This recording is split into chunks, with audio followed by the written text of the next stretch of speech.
Jadi tujuan pelatihan ini ya, bukan untuk melahirkan satu artikel, tapi untuk memudahkan Bapak Ibu setelah dari sini ya, memudahkan kita menulis. Oh, menulis itu ternyata mudah, itu yang penting. Oh, menulis itu langkah-langkahnya seperti ini. Sama ini kita males menulis karena kita sendiri nggak punya langkah yang baku. Setiap kita nulis pasti cara baru. Setiap kita menulis pasti mencoba-coba yang baru, tidak kita bakukan. Ya, jadi kita dengan adanya template yang kita buat bersama, ini kita membakukan cara dan gaya kita menulis, sehingga setiap kita nanti menulis mengikuti template yang jelas, mengikuti cara yang jelas, ya. Jadi misalnya seperti kita bicara discussion 6 paragraf itu, udah nggak usah mikir 7 paragraf lawan paragraf, sudah jelas ya. Nah, tapi paling tidak menulis discussion 6 poin gitu. Nah, bahwa 6 poin nanti kita butuh lebih banyak halaman itu lain lagi. Tapi prinsipnya kalau kita menulis discussion cukup 6 poin yang kita ceritakan ya. Nah, kadang-kadang ada 1 poin bahkan terpaksa kita nggak bisa cerita panjang, terpaksa 2 poin itu kita gabung jadi 1, enggak apa-apa ya, bukan 6 paragraf, jadinya kita 5 paragraf aja misalnya ya. Jadi misalnya di bagian konteks dengan bagian understanding itu jadikan 1 ya, nggak apa-apa, tapi kita udah tahu bahwa di dalamnya ada dua-dua itu gitu. Karena di jurnal itu yang penting poin yang harus ada itu bisa ditemukan. Soal letaknya di mana nggak penting. Nah, jadi misalnya gini, novelty. Novelty tulisan yang bagus itu di paragraf kedua udah ketemu novelty-nya. Tapi ternyata di paragraf kedua ada artikel yang nggak berhasil, ya nggak berhasil menegaskan novelty-nya. Dia baru bicara novelty itu nanti di paragraf 5 dan seterusnya. Ada yang novelty itu keluarnya itu justru nanti novelty-nya itu di paragraf ke 21 keluarnya ya. Nah, nanti di discussion baru keluar novelty-nya. Nah, nggak apa-apa. Nggak apa-apa, tapi novelty itu ketemu gitu. Karena jurnal itu nggak mau dia berandai-andai. Novelty-nya apa ya tulisan? Nggak mau dia. Seperti tujuan penelitian, dia nggak mau dia mencari apa ya tujuan penelitian ini.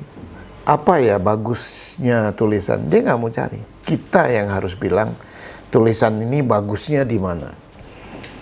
Jadi makanya cara menulisnya the strength of the study, jadi pakai kata kekuatan studi ini atau kontribusi ya. Kontribusi penting dari tulisan ini terletak pada ini ya. Jadi yang membedakan tulisan ini adalah kontribusinya pada apa ya. Jadi yang dia cari itu keywordsnya kontribusi atau the strength. Kalau Helian itu, kalau kita mereview Helian, dia tanya the strength. Apakah the strength of the study has been clearly stated gitu. Dia tanya itu. Nah, jadi kita akan itu. Nah, jadi sebelum kita bicarakan secara teknis, Bapak ini saya tunjukkan peta jurnal ya, yang nanti bisa saya kirim ke grup ya. Jadi peta jurnal ini kalau kita lihat ada yang menarik selain jurnal discontinue ya. Jadi ini Elsevier atau Scopus itu menerbitkan laporan-laporan seperti ini. Saya ambil discontinue. Nah, jadi yang merah-merah ini yang baru discontinue itu. Yang lain udah lama discontinue, tapi yang merah-merah ini Liberty International Higher Education misalnya, Journal of Higher Education. Nah, ini teman-teman Jadi banyak orang nggak tahu kalau jurnal seni ini kan discontinue. Jadi mahasiswa di Solo masih menggunakan ini untuk syarat ujian. Dan teman-teman menulis di sini nggak apa-apa. Maksudnya yang tidak mengajukan guru besar, seorang guru besar nggak apa-apa. Karena ini ya jurnal internasional. Cuman karena dia discontinue pada bulan yang lalu, Maret. Ini Maret. Jadi Maret yang lalu dia discontinue. Ya sejak Maret nggak bisa dijadikan syarat guru besar itu aja. Ya.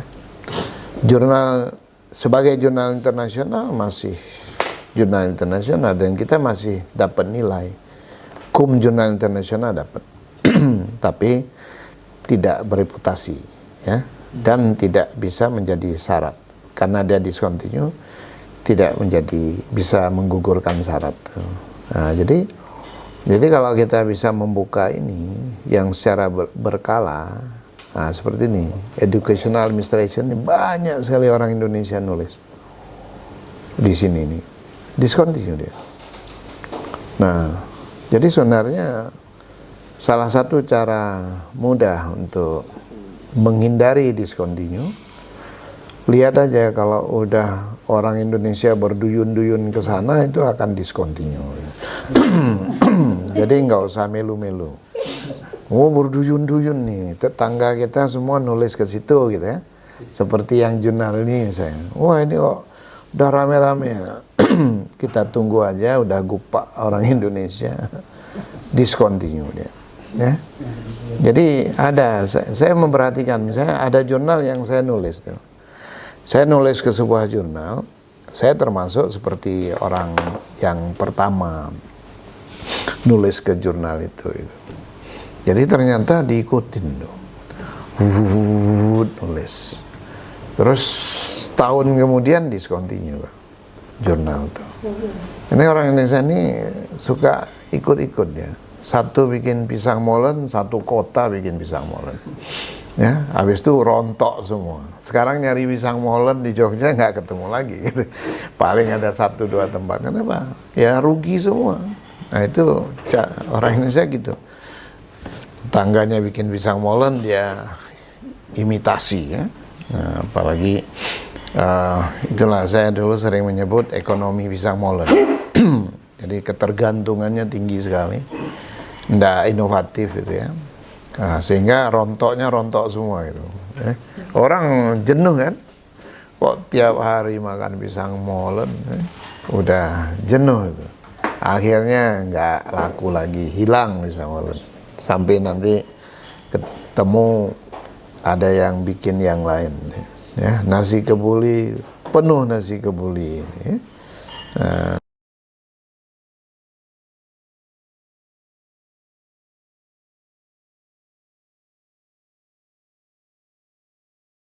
Jadi, nah, yang ingin saya tunjukkan sebenarnya yang ini Pak Ibu. Ini accepted title. Nah, jadi apa yang menarik di sini? Ini jurnal-jurnal yang baru accepted April yang lalu. Saya belum update. Mungkin bulan September ini mungkin sudah ada yang baru. Ya, nanti saya coba. Tapi di sini kita bisa lihat. Bulan April yang lalu ini accepted itu, ya, accepted. Jadi kenapa ini penting? Bapak Ibu perlu menulis ke jurnal yang terbit April yang lalu, Maret, Februari, ya, sampai Januari bahkan Desember gitu, bahkan Desember. Kenapa begitu? Karena selain Bapak Ibu nggak ada yang tahu kalau dia udah Scopus, kecuali tetangga-tetangganya. Gitu. Misalnya jurnal di Meksiko baru terindeks Scopus bulan Maret, itu teman-temannya aja yang baru tahu. Orang Indonesia belum tahu. Orang Indonesia tahu nanti kalau teman-teman di sini terbit, Scopus tahu, melu kan gitu ya. Jadi itu ya. Nah kemarin ada revista ambiental. teman-teman dari UIN tuh banyak nulis ke situ tuh, punya Meksiko. Saya bilang jangan nulis lagi ke situ, nih bahaya. Ya. Nah itu terus saya lihat terbit, termasuk Bu Sekar nulis itu, ya dulu Bu Sekar WR ya, nulis itu. Saya lihat, aduh, ini sebentar lagi discontinue, benar discontinue. Saya punya mahasiswa, ada orang Solo yang ambil S3 di sini, Pak. Waktu beliau mau di ujian, beliau nulis ke Wisdom, Pak. Ya, jadi jurnalnya itu jurnal Wisdom. Ada belum ya? Ini malah belum masuk mungkin ke sini. Itu lebih baru lagi mungkin. Jadi jurnal Wisdom itu, Pak. Jadi waktu dia nulis itu, saya bilang, Mas, tolong ditarik aja artikelnya. Karena dia nggak beritahu saya waktu dia kasih artikel di print out ke sini, Pak, ini artikel untuk jurnal tuh. Saya bilang, Mas, dikirim email aja, nanti malam saya baca, saya kasih catatan. Oh, ini sudah saya submit ke jurnal, Pak. Saya bilang, submit kemana? Dia bilang submit ke Wisdom. Saya langsung, waduh, kok disubmit ke Wisdom nih? Jurnal ini mau discontinue nih. Mau discontinue. Mas, ditarik aja. Oh, sudah saya bayar, Pak. Sudah accepted, sudah dibayar. Wah, gimana dia ditarik kan? Kalau ditarik, oh dia udah bayar. Nah, saya nggak kasih tahu dia. Kenapa? Temen ini asal konsultasi asam lambungnya kumat. Saya sampai ngisi pelatihan di Sunan di Solo. Saya WA, saya bilang, saya 2 hari di Solo, jenengan kalau selo malam merapat ya, kita diskusi gitu. Oh nggih, Pak. Nah, mau maghrib dapat WA saya, Pak, nyuwun pangapunten, asam lambung saya lagi kumat gitu ya. Nah, mau konsultasi kumat terus. Nah, ini kalau saya beritahu Wisdom discontinue, bukan cuma asam lambung, tukak lambung nanti jadinya. Ya. Saya pikir gimana nyelamatkan orang ini, memang sakit. Akhirnya saya bilang sama beliau nih, saya bilang, Mas, saya beri waktu 2 minggu, jenengan kumpulkan revisi yang saya minta, dan saya jadwalkan ujian. Ini kesempatanmu terakhir. Wah, asam lambung kan? Tapi selesai, Pak, 2 minggu dia datang sini bawa, terus saya suruh rapikan sedikit, dikumpulkan gitu, ujian. Jadi singkat cerita, dia ujian, lulus, ada foto, bukti materialnya udah ada, dia sudah ini, Wisdomnya discontinue. Nah, jadi discontinue 2022 tuh. Ya. Nah, ini ada tulisannya kan, 2022 tuh. Nah, dan sampai sekarang saya nggak kasih tahu dia. Ya. Yang penting dia kan udah lulus, resmi, udah dapet ijazah. Ya. Nah, paling yang ini kan UIN sini, wah, kayak discontinue juga ya, udah selesai, udah lewat ya, sudah lah gitu kan. Nah, saya tunggu-tunggu mereka klarifikasi, discontinue. Nah, kadang-kadang kita enggak tahu ya bahwa ini sudah discontinue. Nah, jadi kembali ke data tadi, Pak. Jadi kenapa kita nggak tahu? Data Simago itu terlambat. Ya, Simago terlambat. Jadi saya ini ya, Bapak Ibu. Coba kita lihat, kita ambil contoh. Ini kan 2024 nih ya, September ya, Bapak Ibu. Mari kita lihat sebuah jurnal, misalnya ya. Kita ambil jurnal ini aja, Energy Storage sebagai kasus ya. Karena dia terlambat beberapa bulan. Ini kalau kita ambil 1 tahun lah ini. Sekarang kita coba lihat itu, buka di Simago tadi ini, kita cari jurnal itu di Simago, apa rekodnya di sini ya?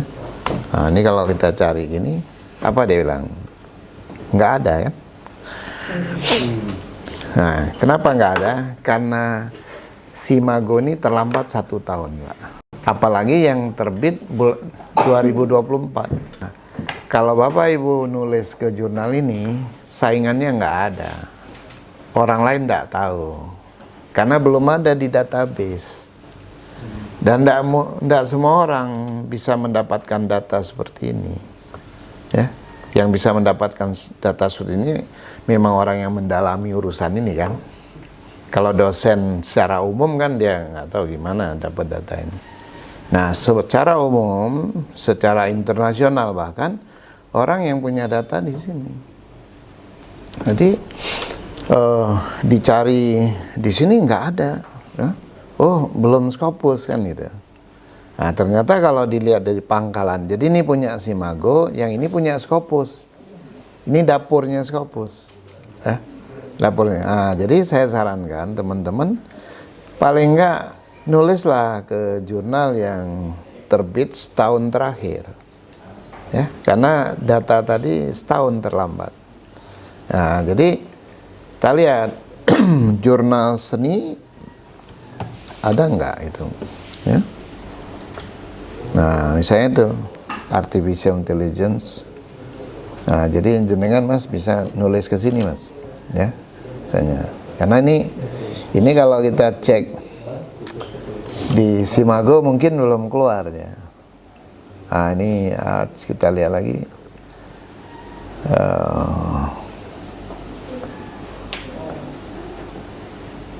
Practices, nah ini Technoscience, Art, Literature, Philosophy ya. Nah, jadi menurut bidang kita cari apa sih jurnal art yang ini. Nah, jadi tidak banyak ya. Tapi yang yang umum, misalnya kalau kita masuk ke humanities.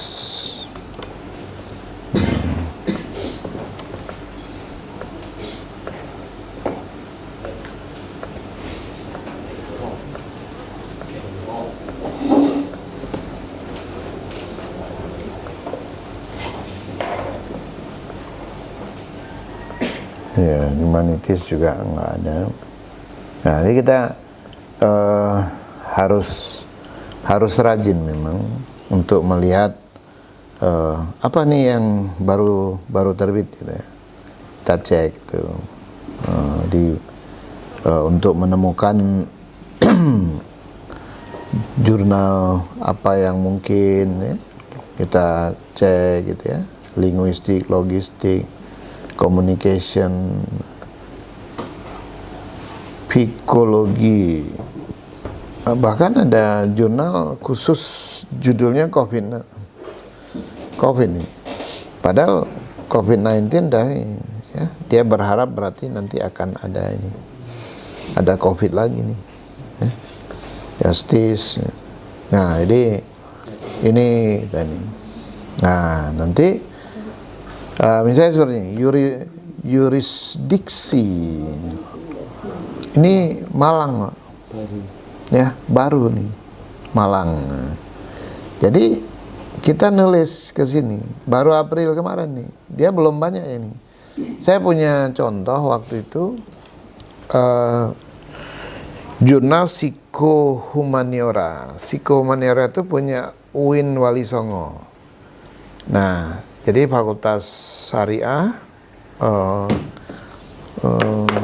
Fakultas Psikologi ya, prodinya.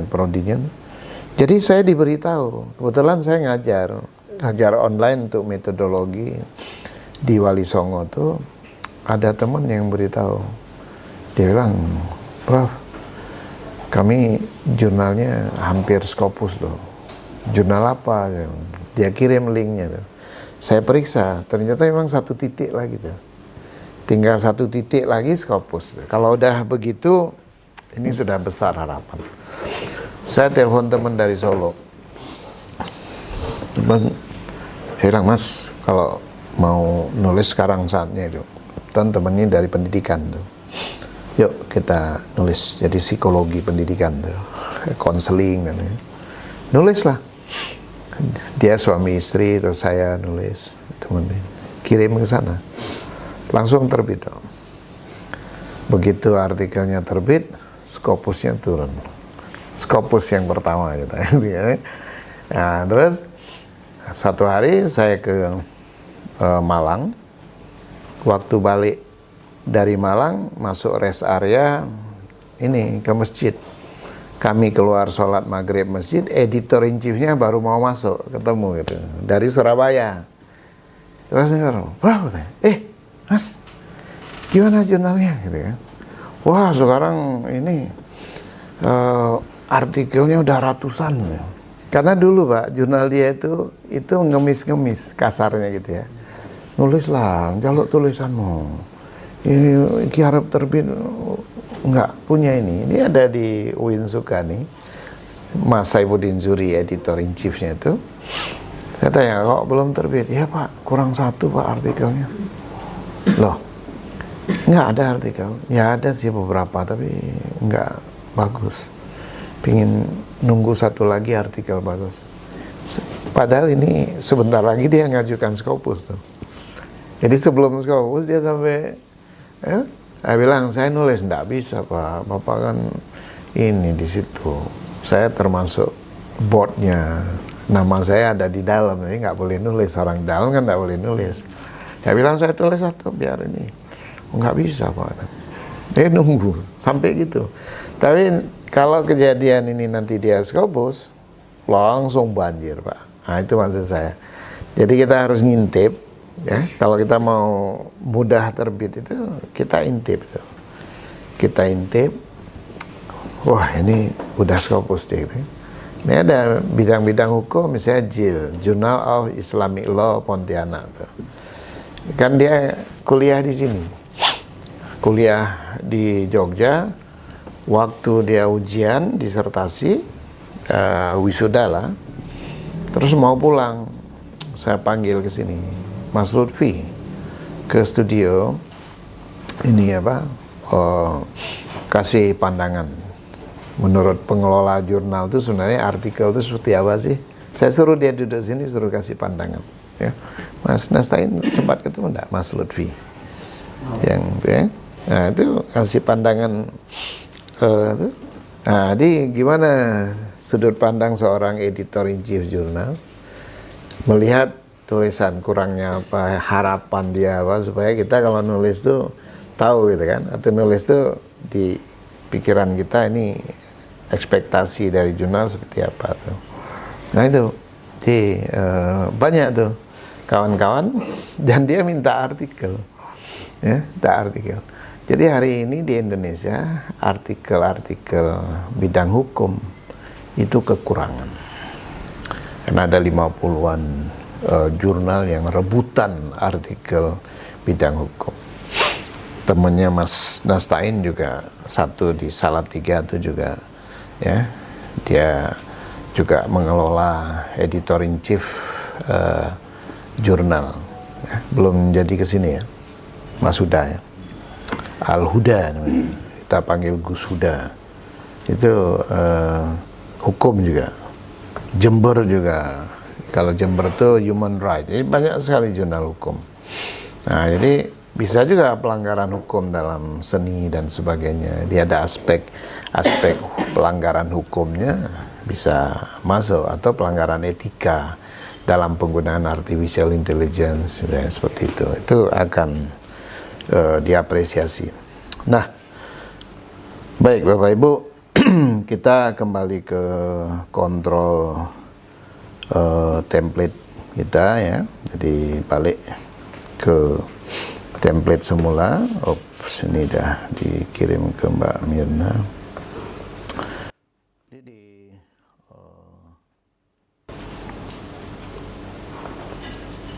nah, terakhir sudah di-share bahan ini ya.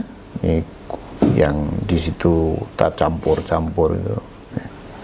Nah, oh ini bukan ini ya.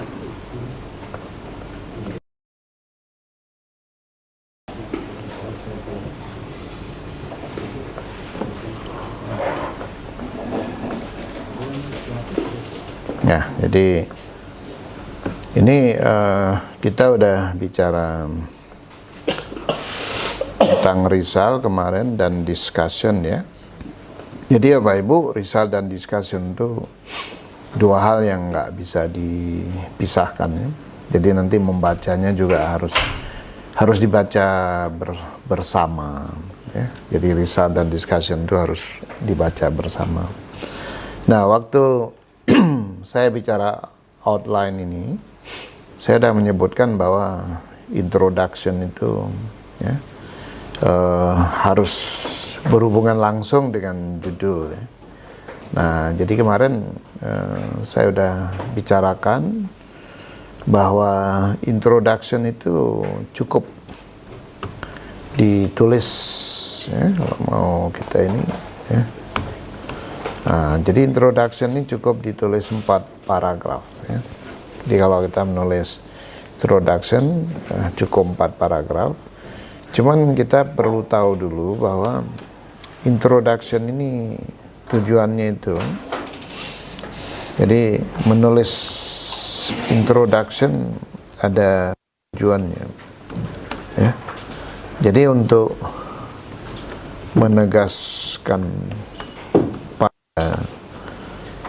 membaca, khususnya editor ya. Jadi betapa krusialnya isu ditulis dan diterbitkan. Nah, jadi kita mau bilang ada aspek yang sangat krusial yang membuat tulisan kita ini harus ada dan harus diterbitkan. Nah, itu yang harus kita tegaskan di introduction. Jadi 4 paragraf yang kita tulis ini ditulis dengan sebuah idealisme ya, atau sebuah ideologi bahkan. Keempat paragraf ini untuk menegaskan betapa pentingnya tulisan ini. Nah, jadi jiwanya harus dapat tuh. Nah, jadi kita menegaskan pentingnya tulisan ini melalui 4 cara. Ya, 1 dengan menunjukkan fakta sosial. Ya, jadi menunjukkan fakta sosial betapa pentingnya fenomena ini ya. Jadi yang kita mulai misalnya pergantian kekuasaan sejak Orde Lama itu ditandai dengan perbedaan karakter kooptasi ya. Jadi kooptasi itu ya, menjadi sesuatu yang sangat krusial gitu. Nah, nanti mengapa krusialnya? Dikasih reasoningnya, ya, dikasih reasonnya. Ya. Reasonnya apa? Kooptasi itu, ya, memandulkan dunia seni, ya. Apakah itu? Ya, atau ya, kehilangan orientasi, kehilangan nilai dasar. Itu reasonnya gitu. Jadi kita menulis reasonnya setelah kita bilang kooptasi yang terjadi dalam dunia ini, mengapa itu penting? Kasih reasonnya. Bisa reason kita itu karena itu memandulkan gitu. Bisa reason itu dalam jangka panjang menghilangkan spirit ya. Orang jadi nggak tertarik terlibat dalam dunia seni misalnya, atau seni bisa jauh dari komunitas, jauh dari masyarakat karena dia mendekat ke elit misalnya gitu. Nah, ini reasoning gitu ya. Nah, jadi fakta sosial tuh kalau dibaca 1 paragraf fakta sosial, si pembaca bilang, oh iya juga ya, oh iya, ini penting nih. Nah, jadi habis baca 1 paragraf, yang baca bilang, oh iya, ini implikasinya luas ternyata. Bukan cuman orang mendapatkan fasilitasnya politik, tapi konsep seni dan keindahan itu sendiri itu jadi bias gitu loh. Jadi kemurnian dunia seni itu nggak bisa dipelihara misalnya. Nah, jadi orang tuh mikir, oh iya juga ya. Nah itu kalau orang udah bilang oh iya juga, dia pro sama tulisan kita udah itu. Nah untuk menguatkan itu kita tunjukkan dari literatur, ya, ya. Jadi kita tunjukkan ada dimensi yang belum diketahui, maksudnya belum dibahas dengan seksama, dengan teliti, misalnya. Ya, disitulah kenapa tulisan kita itu ada. Jadi menulis itu jiwanya penting sekali. Itu bukan soal kalimat, tapi soal jiwa. Kita mengisi spirit di setiap paragraf kita itu. Paragraf pertama itu mengisi spirit tentang kemurnian seni yang hilang, atau tercerabutnya seni dari masyarakat. Nah, mau mana nih kita pilih itu? Boleh dua-duanya sebagai apa? Sebagai evidence. Gitu ya. Nanti sebagai evidence bisa kita tunjukkan 2-3. Tapi kita reasoningnya dulu kita pilih, gitu ya. Nah itu, jadi satu paragraf itu cukup satu nilai aja yang kita komunikasikan. Di fakta literatur satu nilai yang kita komunikasikan apa? Ada yang belum dikerjakan, makanya saya kerjakan. Gitu. Ada dimensi yang hilang, makanya saya cari. Ya, jadi ada yang belum dijelaskan, makanya saya akan menjelaskannya. Nah, jadi berpikir sederhana aja, supaya ketangkap dengan sederhana juga oleh jurnal. Kalau ruwet kita, nanti jurnalnya ini apa sih poinnya? Kita kalau banyak sekali poin, pesannya jadi kabur. Makanya kenapa poin itu satu aja, ya. Kalimat poin, kalimat pembuka itu poin itu satu aja. Nah, jadi banyak tulisan kalau kita baca, dia ada 5 kalimat, kelima-limanya poin. Ya. Misalnya kelima poin ini, ya. Itu nulis yang salah tuh seperti ini. Jadi Dwi Marianto mendefinisikan seni sebagai proses dan karya yang bla bla bla gitu. Titik. Ya. Jadi Suprapto melihatnya dengan cara yang lain, dengan mendefinisikan itu poin semua, Pak. Ya. Jadi poin lagi. Yang benar apa? Ketika Dwi Marianto mendefinisikan ini, kita langsung bilang apa konteks pendefinisian itu. Definisi Dwi Marianto mengacu kepada ini. Selain itu, definisi itu juga ya memperlihatkan adanya ini. Nah, itu reasoningnya. Terus kita bilang dari apa yang dikatakan tersebut atau yang disebutkan oleh Marianto dapat dilihat 3 pesan penting atau memuat 3 poin penting. 1, 2, 3. Dengan demikian, seni itu tidak hanya berhubungan dengan proses, tapi juga berhubungan dengan hasil dari proses itu. Titik. Baru masuk ke dua, ya. Kajian serupa dilakukan oleh Suprapto untuk menunjukkan bahwa nih, poin baru, gitu loh. Nggak boleh ya, baru nyebut Dwi langsung Suprapto, nggak boleh. Kita bikin poin, jadi nggak pernah turun ke tanah tulisan kita itu. Gantung-gantung terus. Jadi dibaca tuh apa ini maksudnya nih? Ditabrak-tabrakan. Terutama di studi literatur. Orang tidak buat literatur review. Yang dibuat apa di studi literatur tuh? Itu annotated bibliografi, cuman daftar literatur. Tulisan ini, ya, judulnya ini, berisi ini. Selain itu, tulisan ini, judulnya ini, berisi ini. Ya. Berbeda dengan tulisan tersebut, siapa menulis apa, dengan judul ini, isinya ini. Itu annotated bibliografi, bukan review literatur. Itu kayak list ini. Cuman di resume satu-satu tuh. Itu namanya annotated bibliografi, bukan literature review. Kalau literature review, salah satu poinnya jangan dibaca. Kesalahan utama dalam melakukan literature review karena literaturnya dibaca, ya, dibaca tidak direview. Direview itu tidak dibaca, cuman diperiksa. Apa yang diperiksa?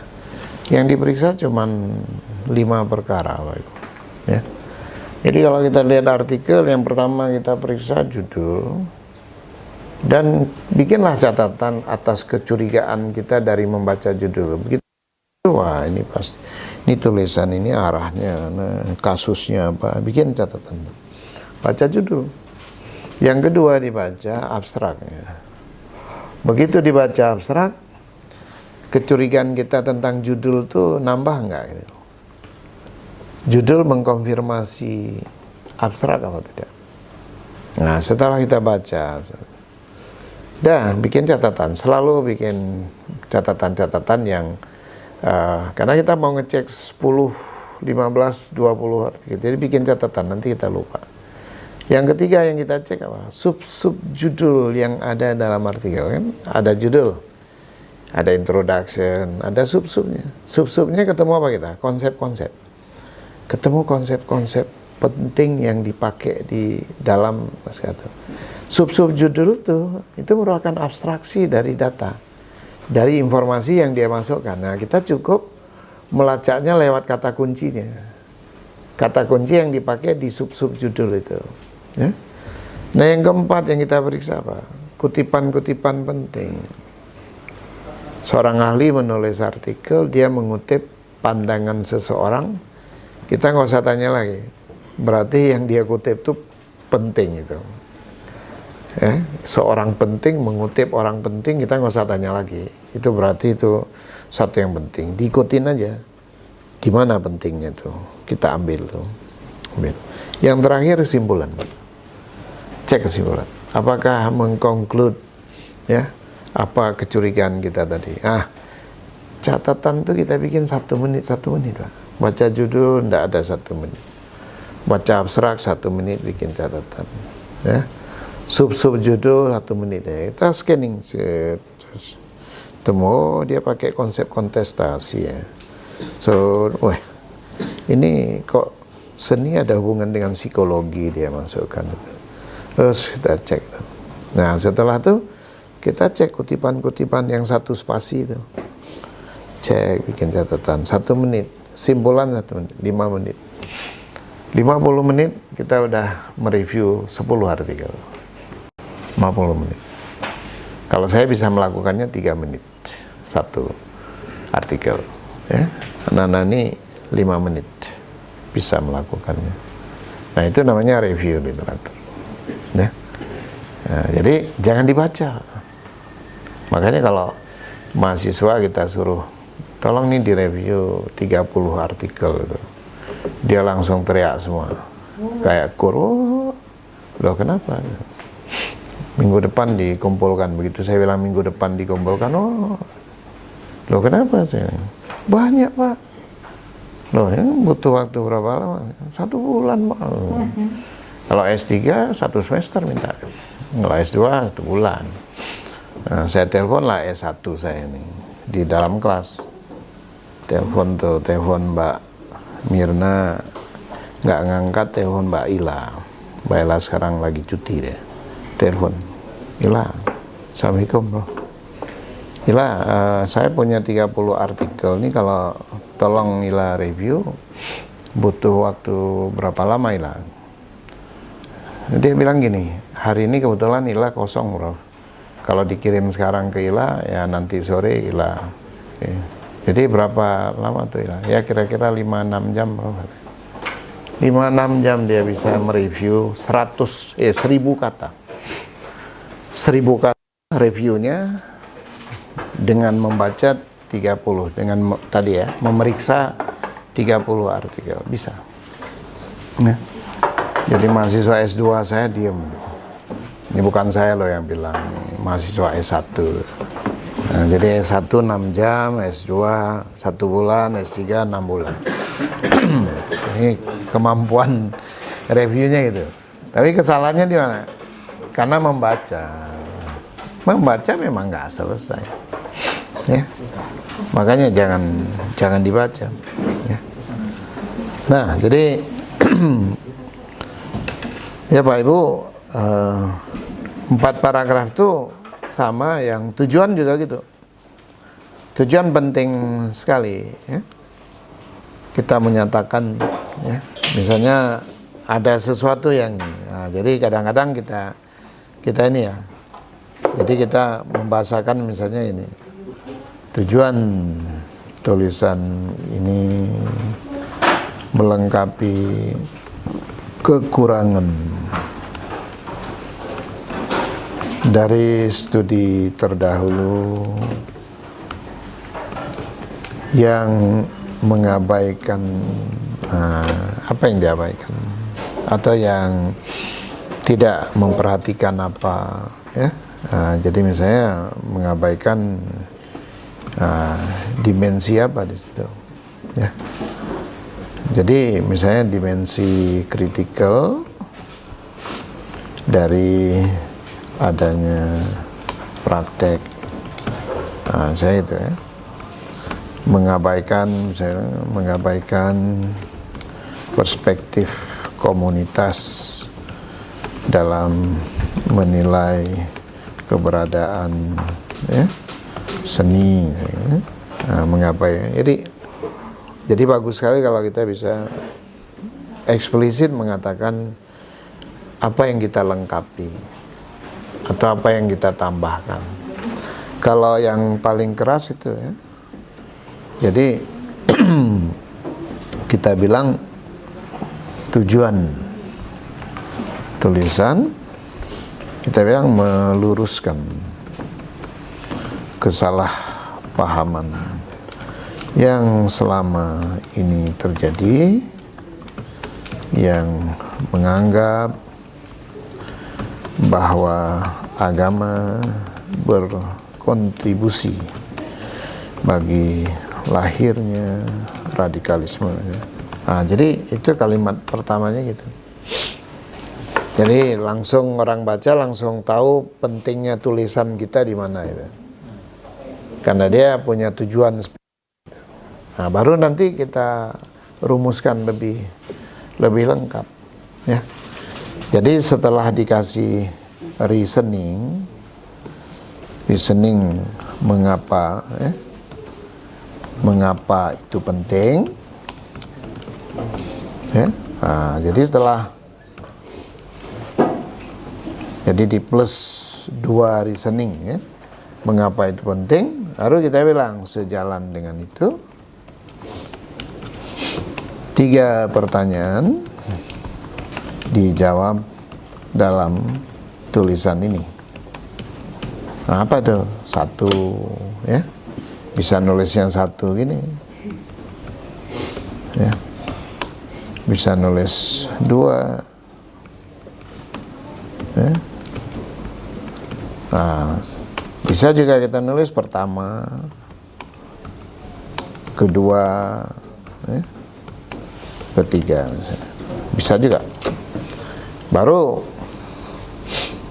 jawaban atas ketiga pertanyaan tersebut memberikan suatu wawasan yang mendalam yang memungkinkan dirumuskannya suatu tindakan kebijakan yang lebih baik, atau yang lebih mampu mengakomodasi perspektif subjek misalnya itu. Nah, jadi pakai bahasa-bahasa seperti itu sehingga tulisan kita tuh positioningnya jelas, kita menunjukkan. Nah, 3 pertanyaan ini bisa juga langsung, bukan pertanyaan tapi pernyataan ya, artinya sejalan dengan itu. Nah, misalnya saya bisa juga nulisnya nggak begini ya, misalnya tambah di bawah ini ya. Jadi bisa juga kita nulisnya dengan cara yang lain. Nah, jadi nulisnya sejalan dengan itu, tulisan ini menunjukkan 3 hal penting. Nah, jadi bukan pertanyaan, tapi menunjukkan 3 hal penting. 1, 2, 3 gitu ya. Nah, jadi bisa tujuannya apa? Menunjukkan apa? Atau menganalisis 3 hal penting, atau melihat, menjelaskan 3 hal itu. Tidak selalu dalam bentuk pertanyaan. Nah, terakhir ini argumen. Argumen itu jawaban sementara ya. Seperti hipotesis ya. Hipotesis kan ada hubungan pendidikan dengan tingkat apresiasi terhadap seni. Berarti jawaban sementara atas hubungan pendidikan dengan minat seni. Ada hubungan latar belakang keluarga dengan, kita bilang ya, religiusitas seseorang. Ada hubungan latar belakang keluarga dengan moralitas seorang. Ya. Nah, jadi kalau latar belakang keluarga, kalau dalam bahasa sosiologi, kalau keluarganya itu berasal dari anak yang rame di rumah, 9 lebih. Teman saya malah anak ke-11. Ya. Jadi rame kan di rumah. Nah, itu latar belakang keluarga itu mempengaruhi sikap, ya, tindakan-tindakannya. Jadi orang yang berasal dari keluarga yang ramai itu suka rebutan. Karena apa-apa harus diperjuangkan. Jadi makanya orang Indonesia ini suka sekali rebut-rebut. Rebut kursi, rebut ini, rebut itu. Karena memang setting sosiologi keluarganya beda. Itu kalau anaknya cuma 2, 1, sibuk ibunya itu. Ayo deh makan lah, capek mama masak, nggak ada yang makan. Di atas meja tuh nggak ada yang tertarik kan. Tapi kalau anak rame, belum sampai di meja, di perjalanan udah habis duluan gitu. Ya, saya dulu kalau ibu saya ke pasar pagi-pagi, sekolah siang gitu kan. Dari jauh saya lihat ibu saya udah kelihatan naik sepeda tuh. Saya kejar. Jadi saya susul tuh. Nah, sambil ibu saya pulang, saya di belakang sepeda itu sambil bukain belanjaan dia. Karena kalau udah sampai rumah nanti udah dikeroyok sama adik-adik saya itu. Ini psikologi. Ya, itu menurut psikologi keluarga itu berlaku. Jadi maksudnya latar belakang keluarga bisa mempengaruhi ya sikap-sikap seseorang. Itu hipotesis. Nah, jadi argumen biasanya diwujudkan dalam sebab akibat. Ya. Jadi formatnya sebab akibat. Nah, paling tidak korelasi ya. Jadi ada hubungan korelasi. Nah, jadi ini 4 paragraf inilah yang kita susun tuh. Nah, jadi selain ini Pak Ibu, ini, kayaknya tadi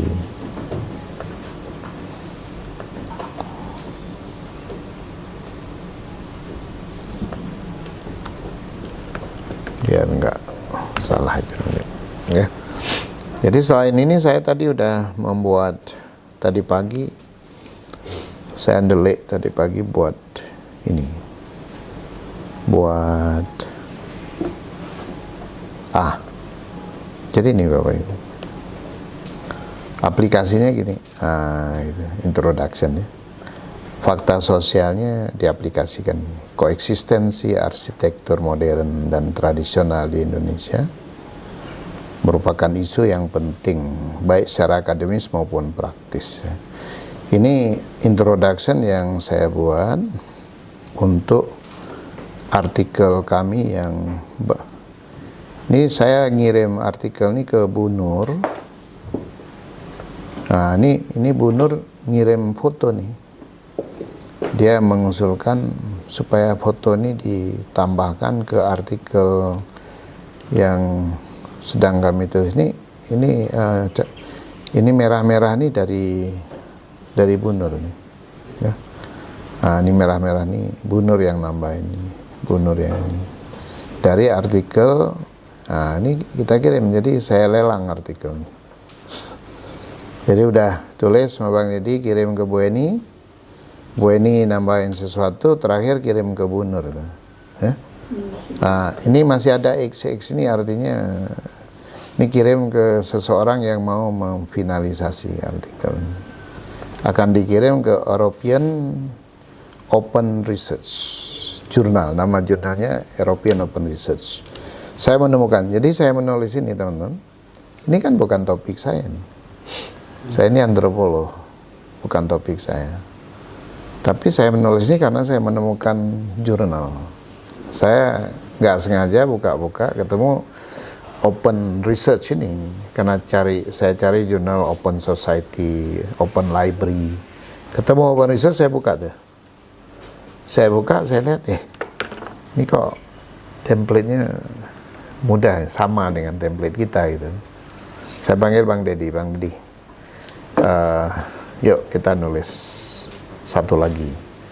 Nulis apa, Pak? Nah, jadi kita kan banyak tuh bangunan-bangunan tua di Jogja, bahkan di Indonesia, yang bangunan Eropa.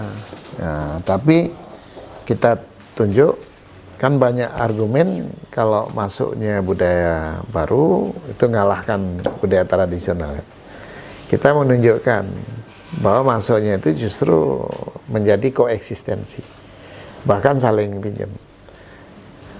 Bangunan tradisional, argumen saya, bangunan tradisional itu bahkan tambah berfungsi, fungsional, tambah cantik ketika mendapatkan sentuhan Eropa.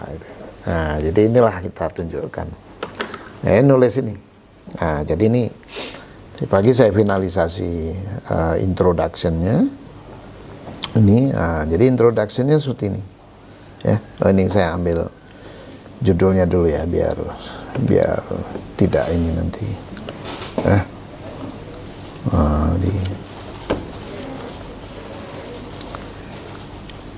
Ini ada beberapa artikel yang sedang jalan seperti ini. Ada satu lagi nih yang artikelnya mau kita lelang. Sebenarnya sudah separuh jalan, kita ngundang teman-teman untuk meneruskan gitu.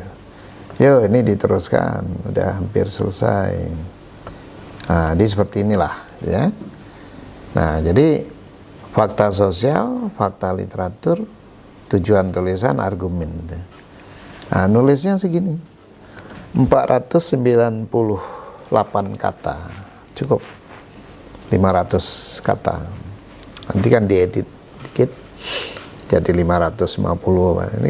Ini belum saya finalisasi. Nanti kalau udah lengkap diperbaiki, ini Bang Deddy saya suruh mengintegrasikan gambar tadi ke atas, suruh pindah ke atas.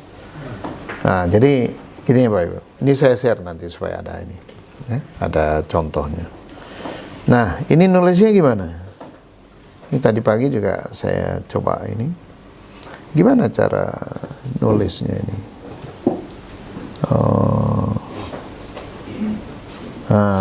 Cara nulisnya sama Pak Ibu. Pakai apa nulisnya? Prek. Jadi tadi itu terus saya lihat ini preknya di mana nih? Prek. Ya. Dengan kadang-kadang dengan sedikit variasi. Variasinya apa? Misalnya gini. Ini E-nya saya baru dapat 2 ini. Kan E-nya 2 tuh. Nah, ini sudah, kalau kita rasa cukup ya sudah. Tapi kalau nanti saya baca, saya rasa perlu nambah E satu lagi, ya ditambahin. Ya. Nah, jadi jangan kaku. Nah, yang terakhir, ini kita lihat nih, ya. Nah, ini E-nya juga 2 belum nih. Tapi yang terakhir ini yang perlu kita lihat, R-nya 1, Pak. R-nya cuma 1. Jadi reasoningnya cuma 1, E-nya 3. Karena saya belum menambah R-nya. Nah, kalau dibaca R1 cukup, ya sudah. Cukup. Kalau kayaknya perlu ditambah, tambah. Nah, jadi gitu, ya. Tapi prek-nya dipegang. Ya, nanti mau R-nya 1 apa 2, evidence-nya 2 apa 3, itu tergantung situasi. Tapi nulis jadi lebih mudah, dan sebenarnya bukan sekedar mudah. Orang baca itu jadi paham, jadi dia bacanya itu bukan bagus, kagum sama tulisan kita. Wah, konsisten sekali. Nah, ini aja kalau kita jaga, udah bisa membuat tulisan kita accepted gitu. Itu penting sekali, ya. Introduction itu kita harus serius nulis introduction. Kenapa? Perkenalan pertama dia dengan tulisan kita di introduction. Ini pintunya. Dia berdiri di pintu, dia baca jelas semua. Semua yang kita inginkan jelas terungkapkan. Pentingnya artikel itu jelas. Hubungannya dengan literatur sebelumnya itu jelas. Kontribusi yang mau kita berikan ketahuan di situ, kelihatan. Sudah. Nggak mungkin artikel itu ditolak. Kenapa? Ya karena dia butuh. Apalagi artikel yang berbayar. Ya. Jadi kalau Bapak Ibu udah ngirim ke jurnal yang berbayar, disuruh revisi, jangan sampai nggak direvisi. Marah dia. Kenapa? Dia kehilangan uang. Kita nggak revisi, dia kehilangan. Kita pikir, aduh, revisinya berat. Gitu. Ya, jangan lihat begitu. Lihatlah ini jurnal berbayar apa enggak. Kalau jurnal berbayar, kalau belum cukup revisinya, kembalikan terus sama dia. Sampai apa? Sampai terbit. Dia memperjuangkan artikel kita sampai terbit. Kenapa kita nggak berjuang? Kok dia berjuang? Kenapa? Dia mau artikel asal-asalan terbit. Tetap harus memenuhi standar. Tapi karena itu berbayar, dia kerja. Baca, kembalikan. Baca, kembalikan. Ada teman 5 kali dikembalikan, sampai nangis. Nelpon saya, Prof, saya nyerah nih artikel ini. Terus saya bilang, kenapa Anda yang penulisnya menyerah? Itu editornya tuh 5 kali membaca artikel Anda tuh sabar loh mengikuti kebodohan kita ini. Ya? Dia sabar loh menunggu sampai kita pinter. Ya, kembalikan lagi. Dia berharap ya kesekian kali nanti kita jadi pinter, artikelnya jadi bagus. Sabar loh. Di mana kita bisa dapat orang yang mau ngajari kita sampai 5 kali membaca artikel kita yang jelek itu. Ini dia kaget itu. Itu. Nah, kenapa yang punya artikel malah nyerah? Oh gitu ya. Ya Pak, bayangkan tuh. Oh, akhirnya dia semangat lagi, terbit baru nangis betulan, Pak. Ya, ini jenengan kenal tuh Muas-Somah dari Malang. Ini kalau ketemu bahasa Arab. Sekarang jadi penulis paling produktif. Ya, setahun udah nulis 20-an. Scopus 10, Scopus 5 sekitar tuh. Tapi cintanya banyak. Ya. Jadi dilatih sini. Jadi dari awal yang belum tentu dia 1 tahun punya tulisan 1. Ya, belum tentu.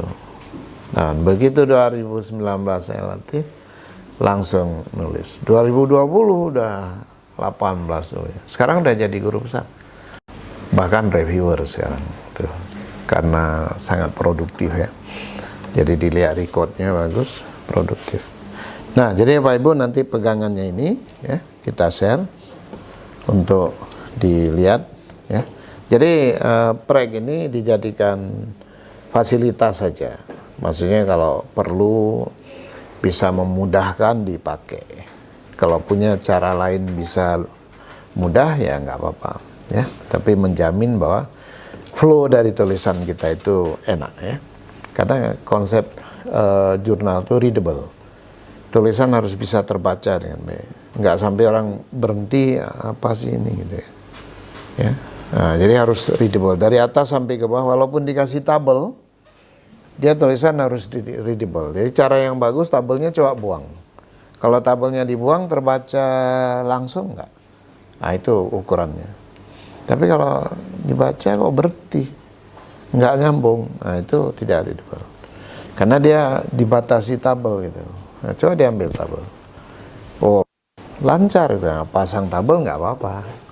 Nggak mengganggu ini keterbacaan gitu ya. Nah setelah teman-teman nanti menulis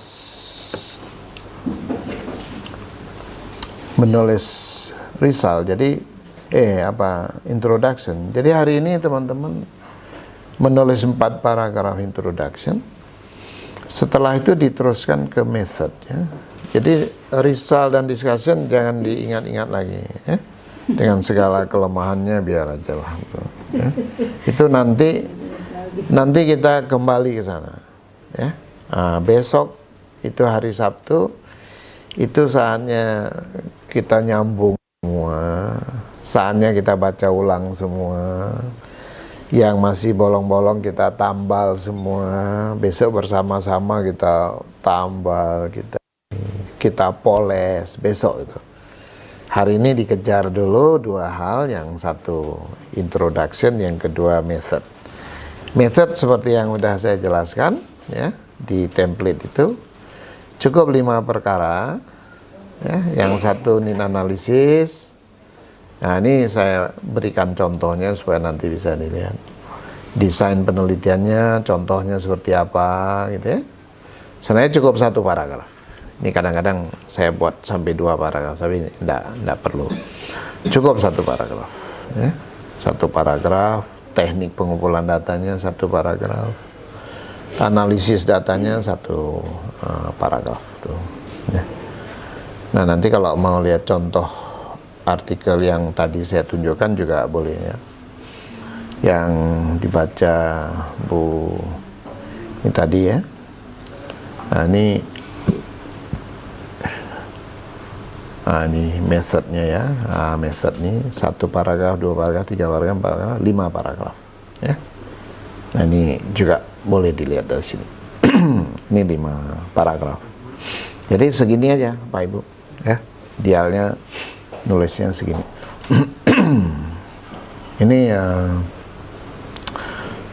saya share aja sekalian ini biar teman-teman bisa ikut membacanya. Draft yang hampir jadi seperti apa ya. Nah, seperti ini draft yang udah lengkap ya, udah lengkap tapi sedang dipoles. Karena kekuatan artikel kita itu pada kerajinan kita membaca ulang ya. Makanya kenapa saya kirim ke orang lain, supaya pernah dibaca 8 kali artikel ini. Kalau saya udah baca, Bang Dedi udah baca, Bu Eni udah baca, Bu Nur udah baca, udah 4 kali ya. Saya nanti baca terakhir 5 kira-kira. Nah, saya butuh 2 kali lagi dibaca kira-kira. Nah itu kenapa saya kirim ke orang lain, supaya dibaca, supaya nggak ada lagi kata yang salah. Kayak gini kan, ini kan beruntung saya kirim ke Bu Nur. Bu Nur dia udah terbit artikelnya, sudah dilatih di sini, dan juga sekarang udah nulis lagi gitu. Kalau nggak salah udah 2 artikelnya terbit, dan bersemangat nulis. Nah ini saya kirim ini, dan saya beruntung karena dengan mengirim ini saya mendapatkan pembacaan yang ini, artinya ada yang bisa ini, bahkan ini kan data kami nih, Bang Dedi sama saya datanya nih. Nah, setelah saya kirim ke Bu Nur, Bu Nur biasanya mampir sini dia, Pak Hanggar mampir. Mungkin nggak tahu nih kalau teman-teman isi ada di sini. Yang lalu kemarin. Nah, jadi setelah ini malah beliau nambah sedikit untuk memperkuat conclusion. Nah, malah tambahan gambar, dapat 9 gambar dari beliau. Nah, ini Bang Deddy saya suruh periksa, coba 9 gambar ini bisa nggak diintegrasikan ke dalam, ke gambar-gambar tadi. Ini dia taruh di bawah supaya kita bisa milih gitu ya.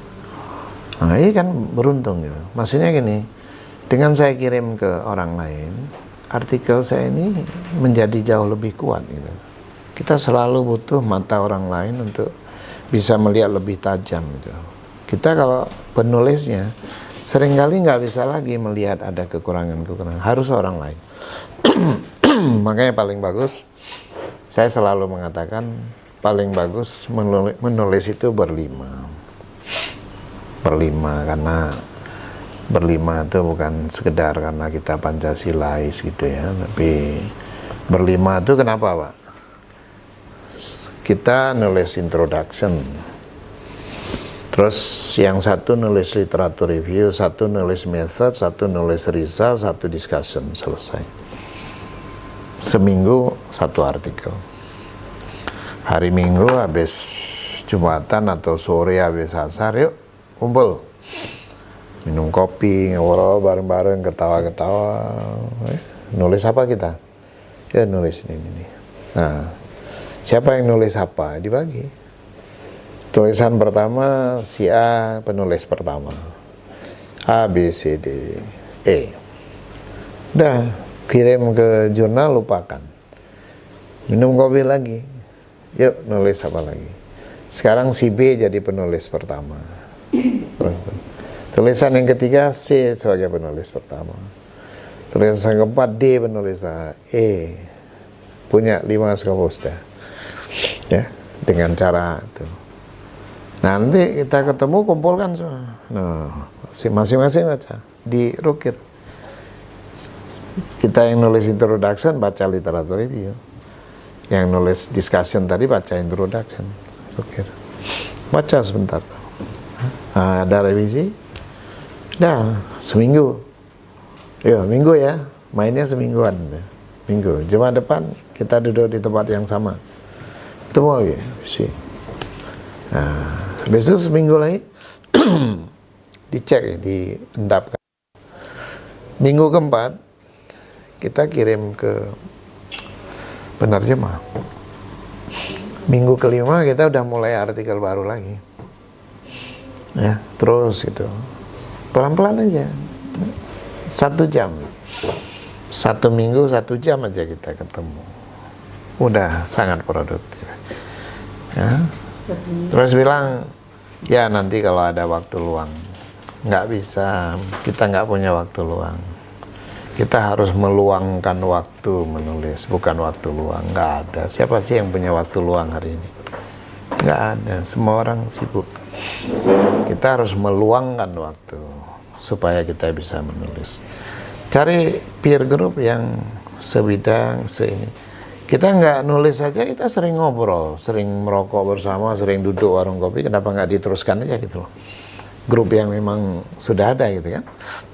Yang sering duduk-duduk dengan siapa. Mulai dari 3 orang sambil nyari 1-2. Mulai dari 3 orang dulu tuh. Saya nggak akan seproduktif ini kalau saya nggak punya angels. Itu my angel semua tuh. Ya. Kalau yang sini angels, yang di dalam tuh angel. Saya bagi 2 Pak. Saya bagi 2 yang adik-adik kita ini saya sebut angels. Kalau yang laki-laki di dalam itu termasuk Mas Hasi itu, itu the angel. Kenapa angel? Mas nemenin saya, wah Pak ini akreditasi Pak, nggak bisa saya angel ya. Apalagi yang udah Saifuddin Zuri ini hari ini dia di Palangkaraya beri pelatihan di sana. Karena saya nggak bisa ke sana, saya bilang kamu aja berangkat sana. Dia baru jadi guru besar, ya belum setahun. Setelah jadi guru besar, ini langsung ngerek Pak. Langsung undang kemana-mana. Jadi angel, Mas ngancani saya Pontianak, Pak saya ini Pak ke Pulau Rote, jauhnya deh, Pulau Rote, karena diundang BRIN untuk penelitian di Pulau Rote, udah ada di Pulau Rote. Nah itu makanya saya bilang angel. Kalau ini anytime. Mbak Mirna besok jam 3 kita rapat ya di warung kopi. Ya Pak, saya pesankan tempat. Teman-teman ini semua ada. Nah, itulah makanya angels itu ada sejarahnya kenapa. Bagi dua. Nah, baik. Ini saya